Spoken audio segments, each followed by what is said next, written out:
Pour nous, les déclarations de l'infirmière à Marianne sont moins un démenti qu'une confirmation.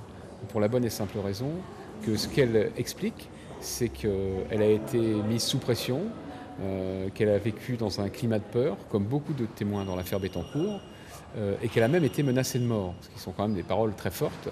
Et après, effectivement, elle dit: je peux vous dire que ce que rapporte la juge Prévost-Després n'est pas exact, je ne lui ai pas confié que j'avais vu Nicolas Sarkozy toucher des espèces.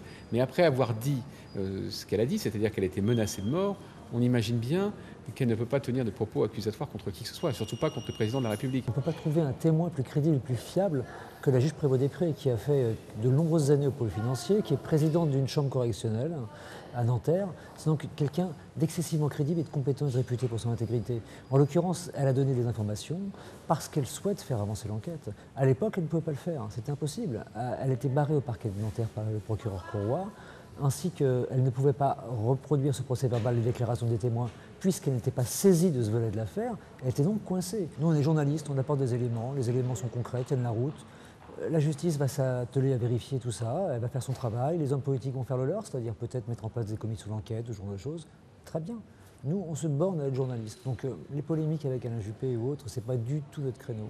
Ce dernier rebondissement de la procédure sur l'espionnage des journalistes du Monde vient totalement conforter et enrichir encore les nombreuses révélations contenues dans notre ouvrage Sarko m'a tué, puisqu'il est fait mention de tout l'arsenal en fait, qui est mis en place par le pouvoir pour, en quelque sorte, faire taire les gêneurs. Parmi les gêneurs, il y a des adversaires politiques, il y a des anciens alliés politiques parfois, il y a des hauts fonctionnaires, il peut y avoir des magistrats, des policiers, des gens qui n'obéissent pas aux ordres, ou tout simplement des journalistes qui posent des questions gênantes ou qui font des enquêtes dérangeantes.